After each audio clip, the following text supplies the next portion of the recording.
Nobody goes to the communications team for talk to me about how to be a better communicator with my team and give me the tools to go and do that, and then I'm going to come back to you as and when I need you. That was Jenni Field from Redefining Communications, and this is Remote Control. With me today on the Remote Control podcast is Jenni Field. Jenni is the Director of Redefining Communications and co-founder of IC Crowd. Jenni, you're also about to become the President of the CIPR, so really glad you could squeeze this in. Thank you very much for having me. It's really nice to be here. So when I was researching for this podcast, it became very quickly apparent that I should speak to you. So lots of people point me in your direction in terms of being an engaging personality and a real expert. But I also came across the research that you did with Social Optic all around remote working and internal communications. So yeah, I just thought it'd be perfect fit to get you on the Remote Control podcast. Sounds like it. Yeah, no, definitely an area that we've been looking at in the last year to really try and get over the issue that people have with communicating with a remote or a deskless workforce. So that's a really good point there. You just kind of mentioned remote or deskless, and I think that would be a great point to start off with, just be clarifying maybe the definition of remote workers for this research.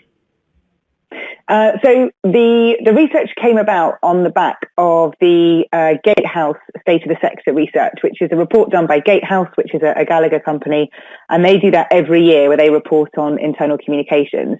And every year we see fairly similar themes. And last year, 2018, it was communicating with remote workers.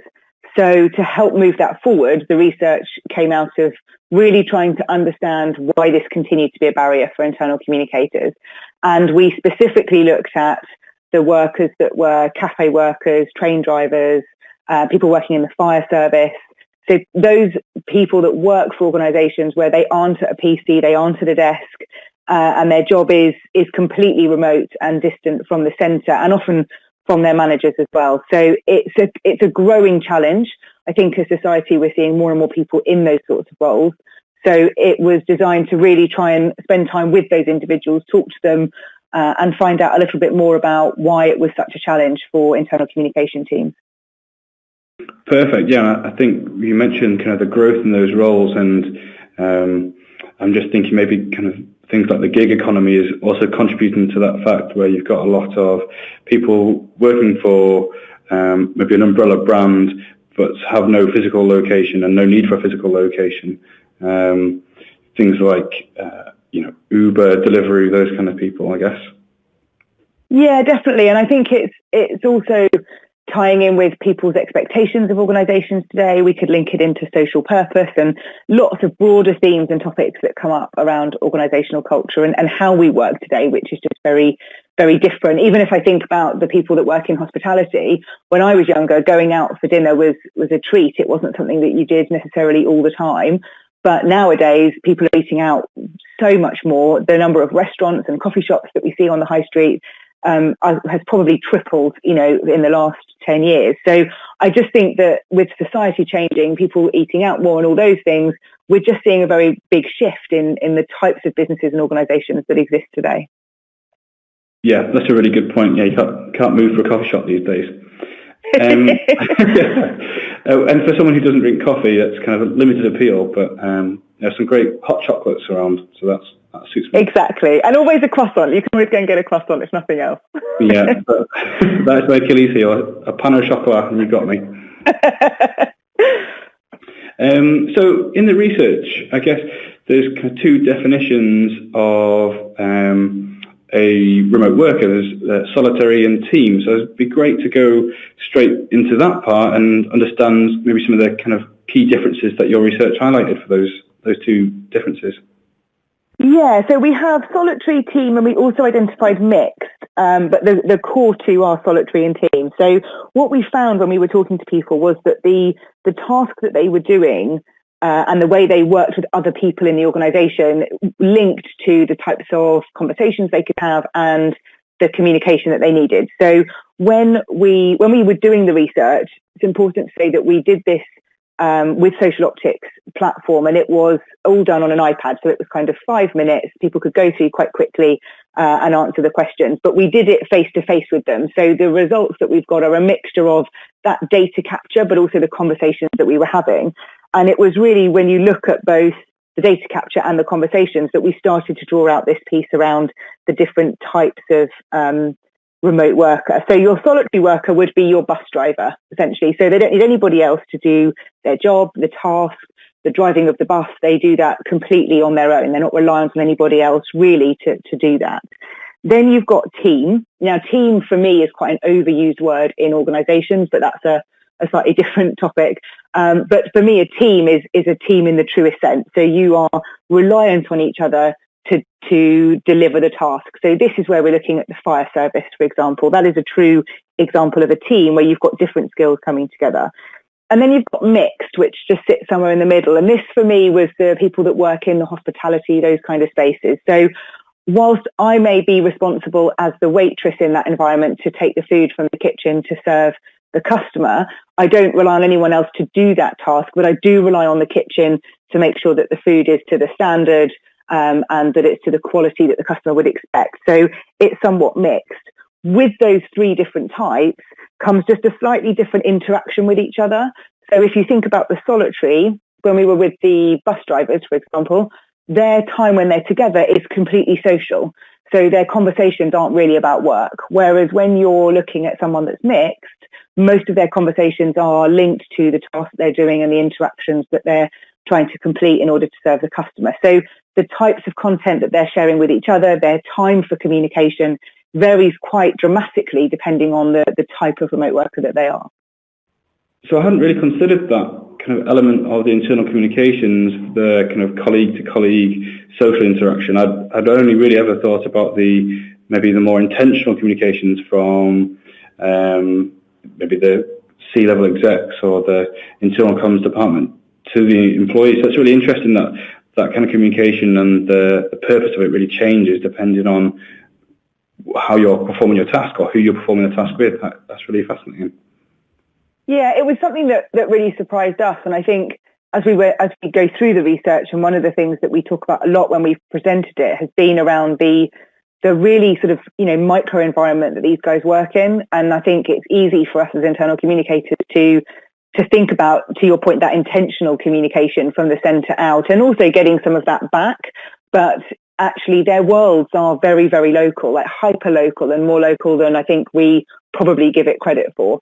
And that's the piece that we really have to understand and respect as well, that it's not just about the bigger organisation for them.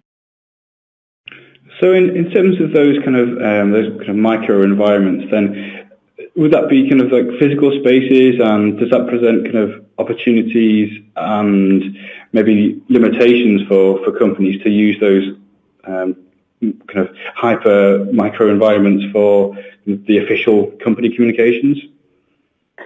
Yeah, definitely. And I think when I think back to when I was head of internal communications for a company called SSP, and they do the food and drink in train stations and airports around the world. So I was looking at how we'd communicate with nearly, 80% remote deskless workforce.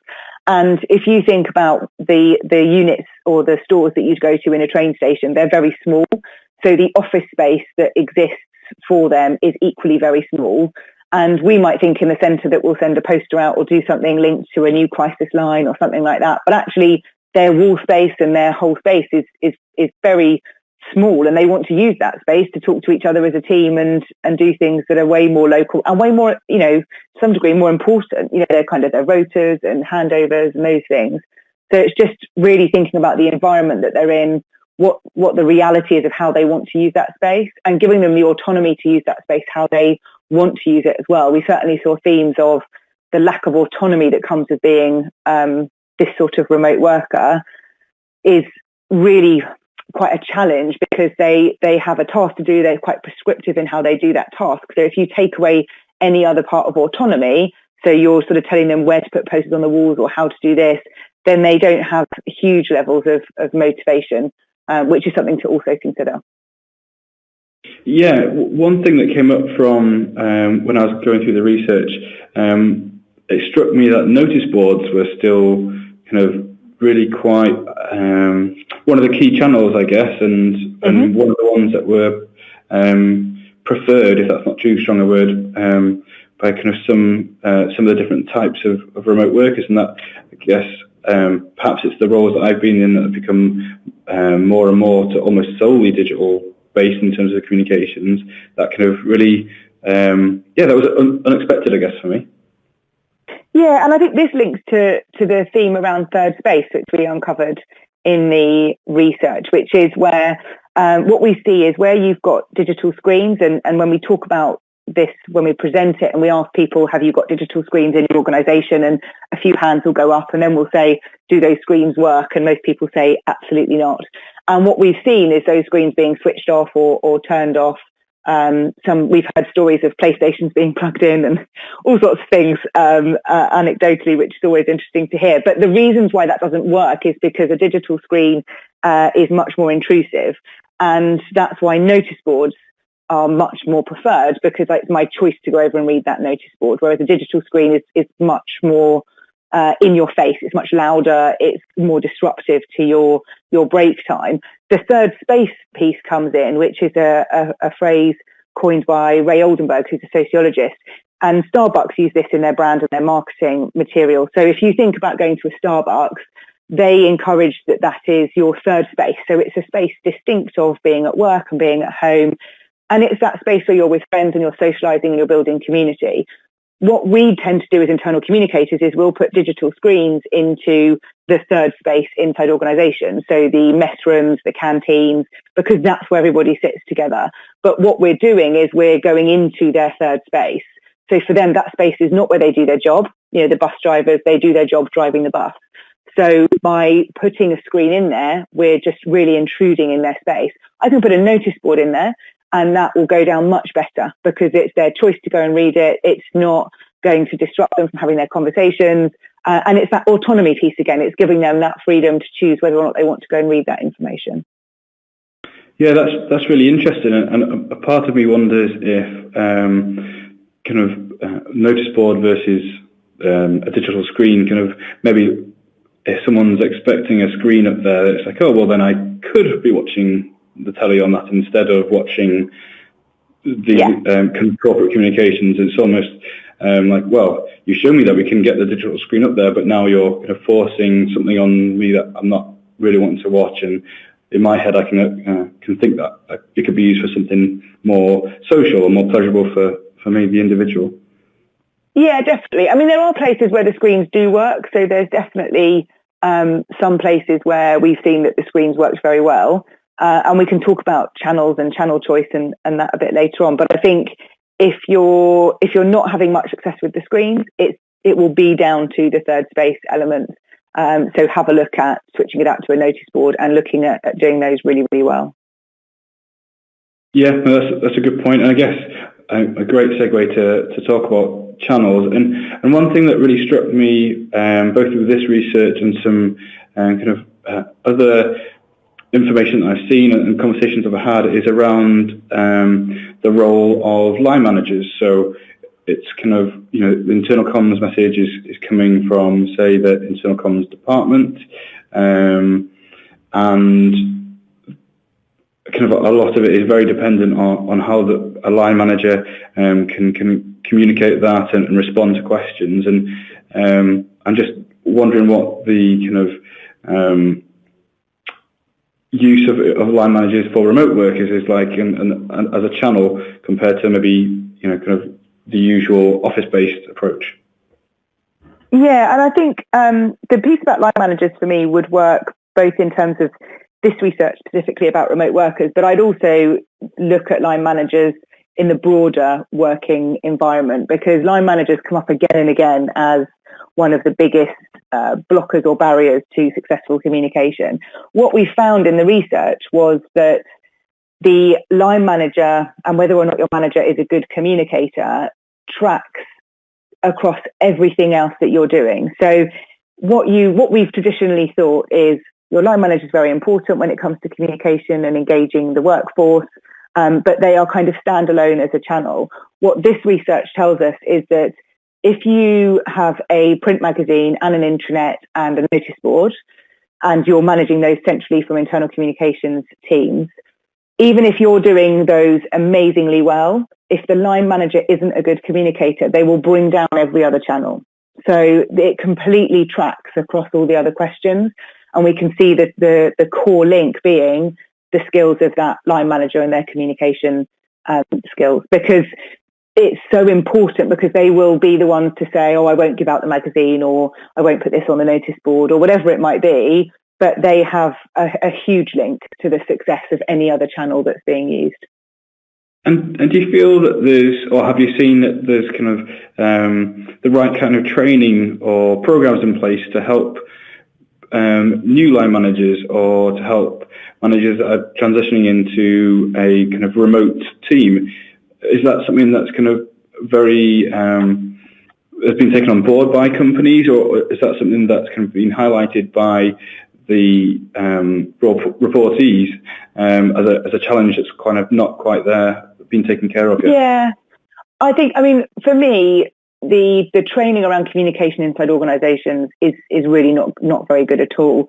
I've been doing some training on it, which I wasn't expecting to do on the back of this research, where people have said, can you come and run some sessions on how to have impactful communication, which is great, because actually for me, the core to our success as internal communicators is helping managers, leaders be better communicators. And I think that goes across the board. I don't think we are good at helping managers who are maybe very skilled at the task develop their management skills. I haven't seen a huge amount of success around that. And I think it's one of our biggest failings. I remember hearing a communications director talk about the fact that they kind of linked communications functions to a finance function. And it's the best analogy I've heard, where he said, you know, when you're a new manager, you will probably go to the finance department and you will probably spend time with them to understand the reports you're going to get, how to manage your budget, how to manage your P&L, whatever it might be. You'd go to finance for that sort of kick-off discussion. You're then given the tools and everything to do that. And you might go back to finance every now and then to double check something, or just to go over some detailed stuff. But essentially, you're given everything you need to go and do the job. That doesn't happen with communication functions. Nobody goes to the communications teams for talk to me about how to be a better communicator with my team and give me the tools to go and do that, and then I'm going to come back to you as and when I need you. We haven't got to that maturity level yet as communications functions, certainly not in the masses. I'm sure there's pockets of it, but it's not the norm that your communications function would be offering that level of service. And that for me is where I really want us to get to as a profession, an industry, whatever you want to call it, but that if there's a line manager or an operations manager who's leading a team across an area, so who've got vast numbers of direct reports, plus then people working for them, that they would come to the communications function, not just because they want to do a campaign on well-being or because they want to launch a new newsletter, but because they want to look at their skills as a manager and how they communicate and engage. Yeah, that's a really good point. Is that it's not something for a specific campaign, but it's to make their job probably easier, better. The impact on their reportees is also going to be, really profound if they can start making the information they're talking about more relevant and easier to understand.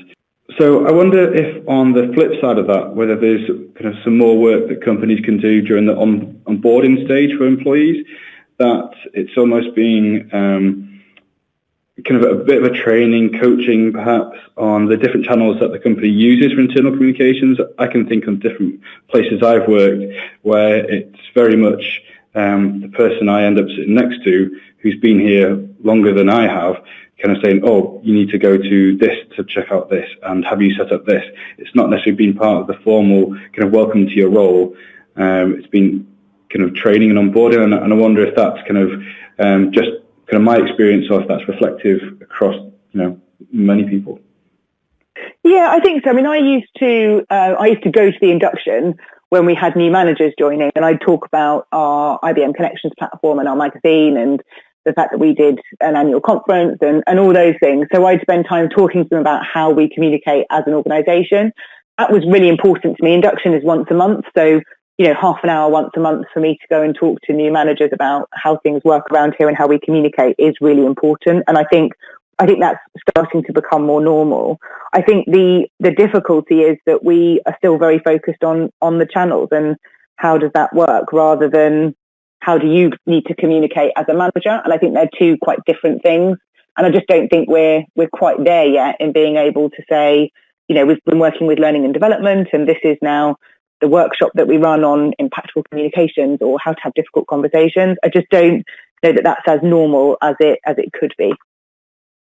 Yeah, so still quite some work to do in there, and this feels like it kind of ties into the part of the research that looks at the relevance, and I feel like the relevance of kind of messages being passed into the employees kind of did differ slightly than maybe the accuracy.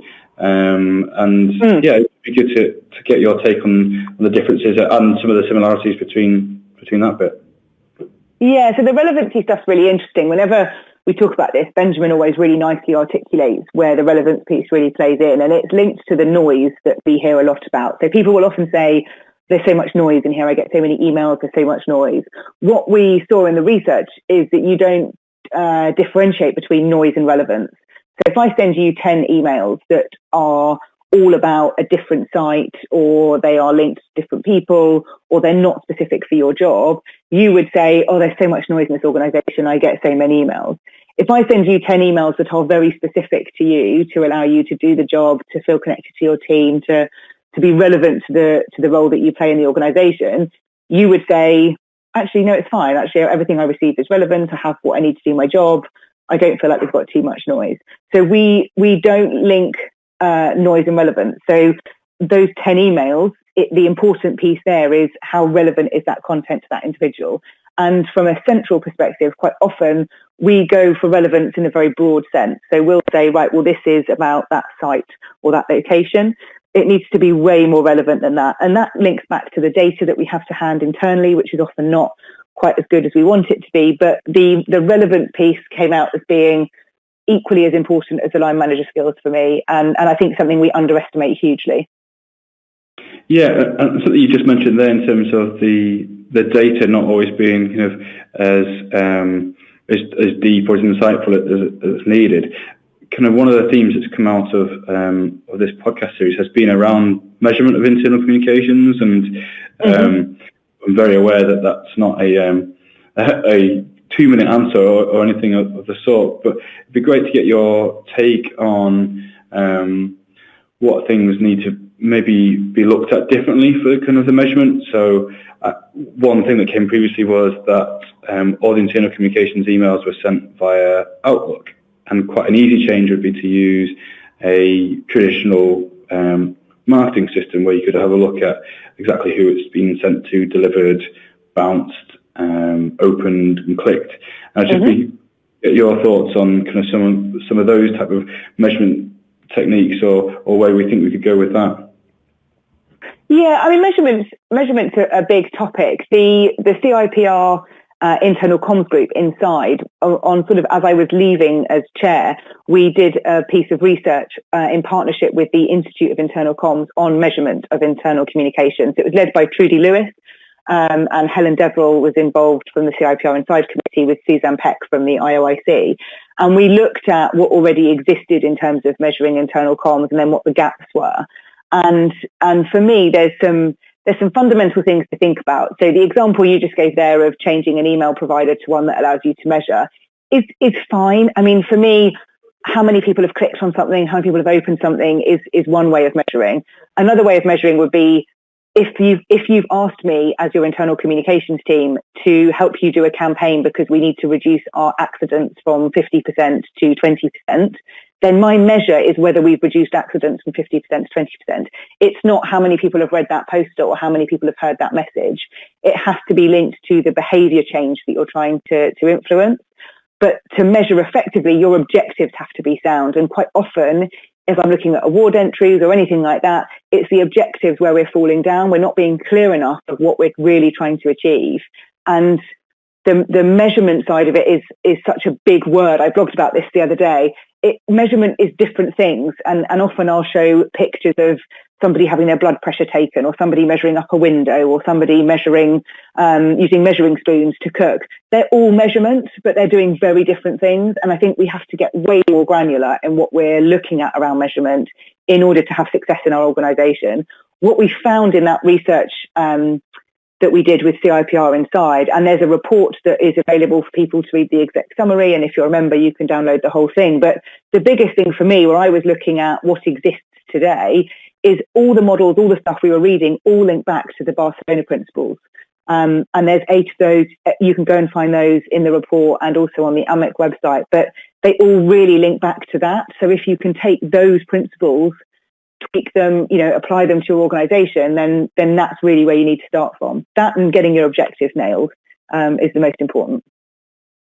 Yeah, that's a really interesting take on it, and I feel like that mirrors some of the conversations I've had around kind of which technologies or tools to use, and it's kind of like, well, that's the wrong way around of looking at it. It should be what's the objective or what's the message, and then that would then dictate kind of which channels could be used, and then which channels are used could be different again. I think we've all worked somewhere where there's an intranet being updated by someone who must go home and cry because no one's reading the post, despite that being the official channel. We're talking kind of about measurement and different ways of looking at it. And the objectives base should be kind of, the overall end goal of a campaign, whether that's kind of external communications, internal communications. One thing that someone I know has done before, that they analyse the words or the common words in questions after, say, kind of an all hands or a town hall event, and people submit questions kind of either before or after, and it's analysing, are the topics that have been covered, have they been understood kind of with the questions that have been submitted afterwards? I thought that was quite a good way of doing it, because you can't necessarily put a number on that, and it's not something that's quick and easy to do. But certainly from their point of view, it was if they're looking to change either a behaviour or a process, but then the questions were still coming about the old process, and that was kind of quite a clear indication to them that they had work still to do on that message. Yeah, and I think you've hit the nail on the head there around, it's not just about one form of measurement. So we talk about survey fatigue, we talk about doing pulse surveys and employee engagement surveys. I've just done a load of listening interviews where I sit one-to-one with people and ask them the same sort of questions, but having that really sort of human time, if you like, with somebody and having a conversation about how they feel about work and their challenges, you can really drill into the language that they're using, the way they're saying it, their body, all the things that go with communication that allow you to really understand. I can't put a metric on those. I can't say, 67% of people said that they, felt safe at work, but I can draw the themes out of that, and that's my experience and my judgment, and that's what you're looking for from a communication professional, is what's the right measurement for us to achieve what we want to achieve, and then how do you apply that to then fixing it and solving the issue that you've got? Oh, you make it sound so easy. Yeah, I've been doing it for 15 years, that's all. It would be good to talk as a bit of maybe a summary of maybe some of the opportunities. So we talked a lot about maybe some of the difficulties or challenges that the research kind of highlighted in terms of making sure the relevance is there and it's not invading a third space. But it'd be really interesting to see kind of what opportunities you kind of picked out from the research for companies to take on board with these type of remote workers. Yeah, I think there's lots of opportunities. I think we're still seeing an increase, but it's a very slow and steady increase in the strategies that people have in internal communication. What we found when we did the research, because we did it for free for organisations, they got their own report so that they got something for helping us do it. So we went and spoke to heads of internal comms or internal comms managers with the data specific to their organisation. That allowed us to really get underneath what we were seeing and just verify that what we were seeing was accurate. Where there was a process, a structure, a strategy, it was much easier for them to do personalised content and relevant content for the employees. So there's a huge opportunity, I think, to just take the time to do the strategy and do some of that thinking and using data-driven insights to do that. So it would be great to see an increase in that and the opportunity that brings just to make your life easier, really, as a team.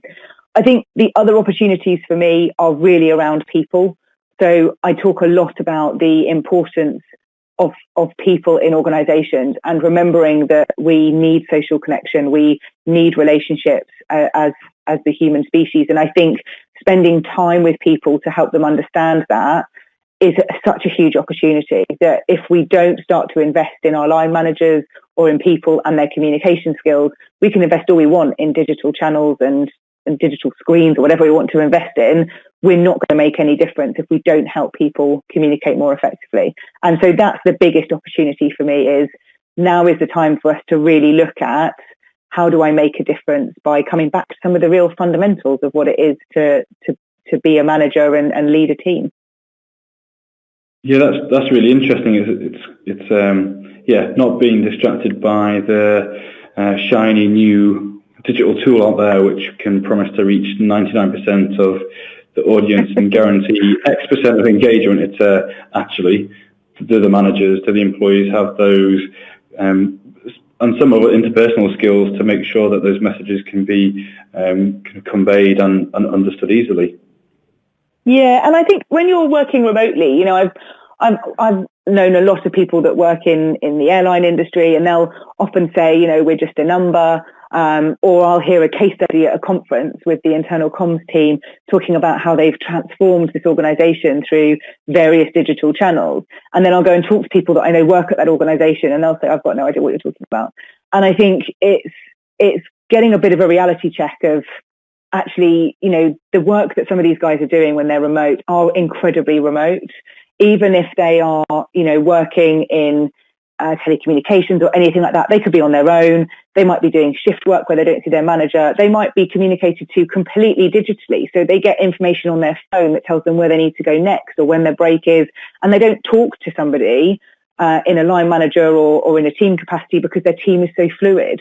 I think there's so much more to explore in some of the industries that have remote teams and what that really means. And I think just taking time to really think about that, think about their day, think about how they work, will really start to shift some of the things that we think are the right solutions from a digital perspective.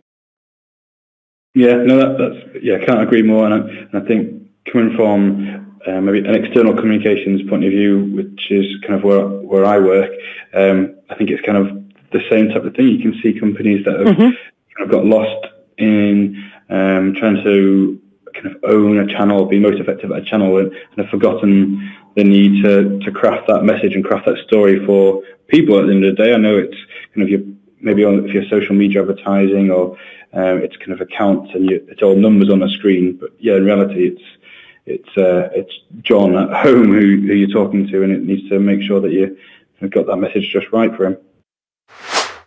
So the podcast is called Remote Control, and I feel like this last question is kind of slowly being discovered for what it is, and it's to fill up my Netflix list. I just felt that I couldn't really do a podcast called Remote Control and not ask for some telly recommendations. So, Jenny, are you watching anything that you could recommend? There's no judgment, well, not at least while we're recording anyway. Gosh, quite a lot. Trying not to watch as much as probably I have been, but my husband and I are both big fans of Netflix and Amazon Prime. So from a Netflix perspective, I'm a big fan of Queer Eye because that's nice, light relief.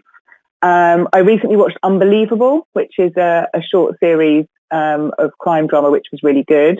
No spoilers.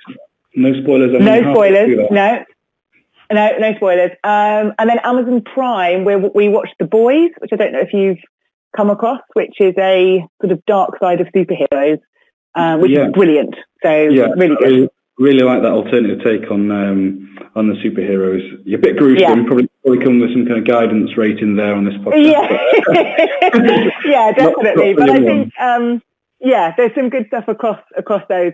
We started watching something last night with Paul Rudd, and I can't think what it's called now. but that's on Netflix. Learning to Live with Yourself or something like that. My husband finds all sorts. So, and that looks really interesting. The first episode certainly got me interested to watch a few more. So, so that would be on the list too. Oh, perfect. I'll check that one out as well. Well, just before we go, Jenni, we spoke a lot about the remotely interested research. Do you just want to kind of let people know where they can find that?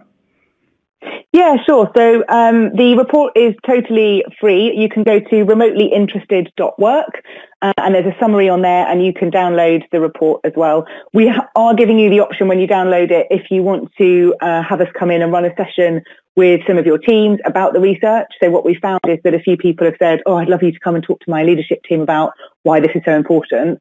And we're happy to come in and do that if it's helpful as well. So there's options on there, but just you can get in touch with me on Twitter. I'm at Mrs. Jenni Field if there's anything that you want to talk about specifically. But the more we can share this research and the more we can help internal comms people use it to have those conversations in the workplace, then the better.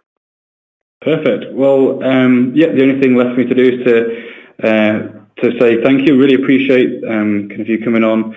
And yeah, giving us so much insight from the research. It's been really interesting. It's been great. Thank you very much for having me. No problem.